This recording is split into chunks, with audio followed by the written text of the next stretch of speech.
اقتدار سنبھالنے والے مہندہ راجہ پکسے نے لوگوں کو ریلیف دینے کے لیے ٹیکسز میں چھوٹ دی، سبسڈیز دی اور سستی اشیاء دینے کے اعلان کیے، جس کے نتیجے میں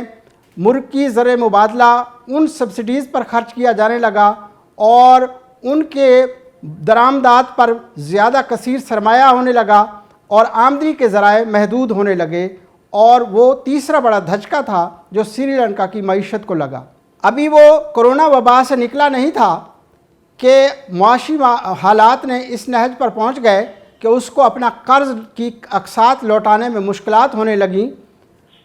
اب اپریل 2022 میں ان کو 7 کروڑ 80 لاکھ ڈالر کی ایک قسط دینی تھی۔ ان کے ریزرو جو ہے وہ صرف 15 کروڑ ڈالر پر رہ گئے تھے اور روز بروز کم ہوتے گئے، اور کم ہوتے ہوتے اس سطح پر پہنچ گئے کہ سری لنکا اپریل میں 7 کروڑ 80 لاکھ ڈالر کی قسط ادا کرنے سے قاصر رہا اور اپنے آپ کو دیوالیہ قرار دے دیا، جس کے باعث ملک میں ہنگامے پھوٹ پڑے اور چیزوں کی عدم دستیابی کے باعث ملک میں انارکی پھیل گئی۔ نہ پیٹرولیم دستیاب تھی، نہ ضروری اشیاء موجود تھیں، چونکہ زر مبادلہ کے ذخائر ختم ہو گئے تھے تو بیشتر چیزیں امپورٹ کی جاتی تھیں، تو وہ امپورٹ نہ ہونے سے لوگوں میں بے چینی پھیلی، مظاہرے ہوئے اور ہنگامے ہوئے، املاک کو نقصان پہنچایا گیا، وزراء پر تشدد کیا گیا اور ملک میں حالات اس نہج پر پہنچ گئے کہ ان کو ایمرجنسی نافذ کرنی پڑی۔ اب آتے ہیں پاکستان کی طرف۔ پاکستان اور سری لنکا کے حالات کا موازنہ کرنے کے لیے پاکستان کی پوٹینشیل کو بھی دیکھنا ہوگا۔ پاکستان پر اس وقت جو ہے وہ بیرونی قرضوں کا بوجھ ہے۔ پی ٹی آئی کی حکومت نے قرض لیا پچھلے 43 ماہ میں، جس سے ہمارا مجموعی قرض جو ہے وہ 42.9 ٹریلین روپے ہو گیا، اور اس قرض کی ادائیگی کے لیے ہمیں بیرونی اداروں کا محتاج ہونا پڑا، آئی ایم ایف کے پاس جا کر دروازہ کھٹکھٹانا پڑا اور دوسرے دوست ممالک سے درخواست کرنی پڑی۔ پاکستان کے پوٹینشیل کو دیکھا جائے تو پاکستان کی 23 کروڑ آبادی میں نوجوانوں کا تناسب جن کی عمر 30 برس ہے وہ 64% ہیں۔ پاکستان کا اعلیٰ نہری نظام،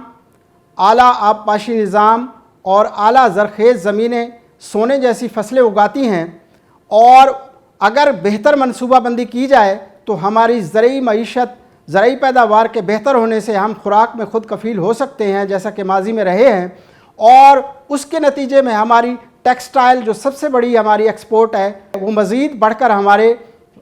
تجارتی توازن برقرار رکھنے میں مددگار ثابت ہو سکتی ہے۔ ہمارے نوجوانوں کو آئی ٹی کی ٹریننگ دے کر اور مختلف فنون سکھا کر اور ہنرمند بنا کر ان کو روزگار پہ لگایا جا سکتا ہے، اور اس سے زر مبادلہ آمدنی میں اضافہ ہو سکتا ہے۔ بیرون ملک پاکستانیوں کو سہولتیں دے کر ہم زر مبادلہ بیرون ملک سے ترسیلات زر میں اضافہ کر سکتے ہیں، اور بیرون ملک روزگار کے مواقع تلاش کر کے نوجوانوں کو روزگار کے لیے بھیج کر زر مبادلہ کے آمدنی میں اضافہ کیا جا سکتا ہے۔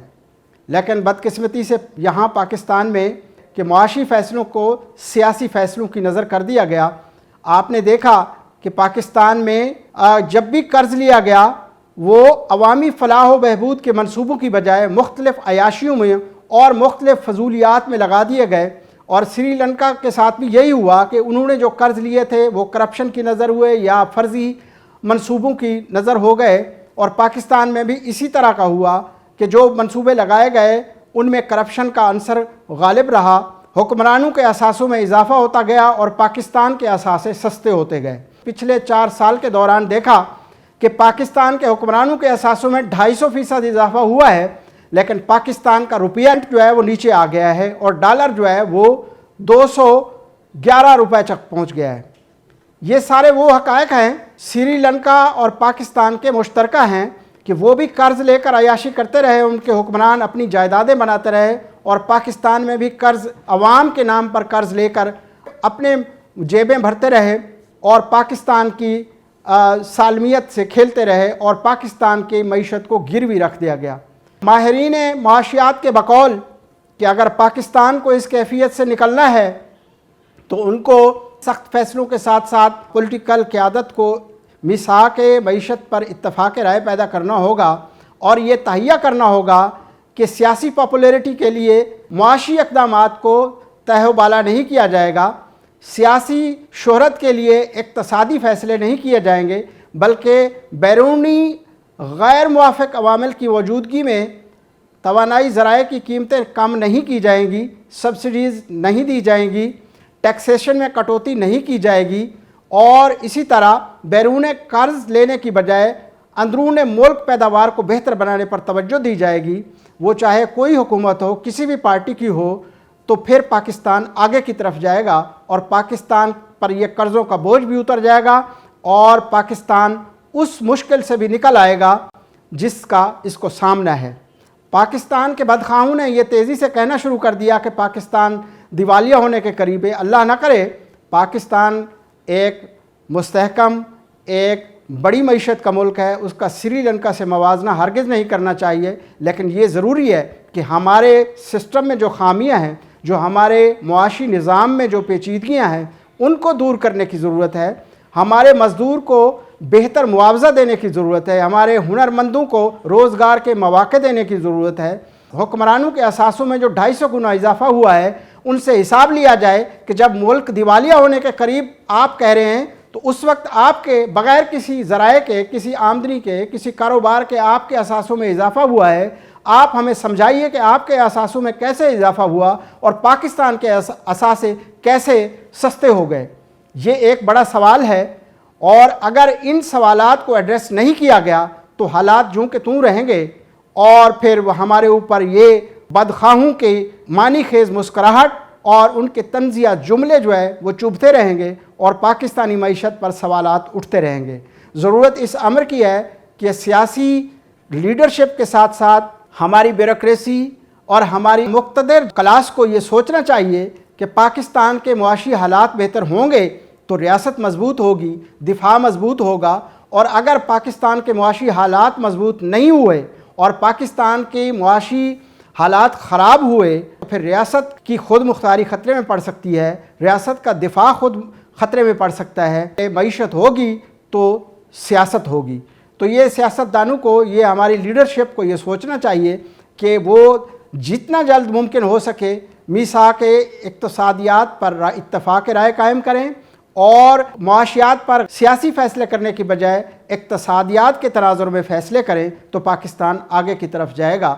آپ بھی سوچئے گا اور میں بھی سوچوں گا۔ بات اس نقطے پر ختم کرتے ہیں کہ ہو ذوق یقین پیدا تو کٹ جاتی ہیں زنجیریں۔ اللہ حافظ۔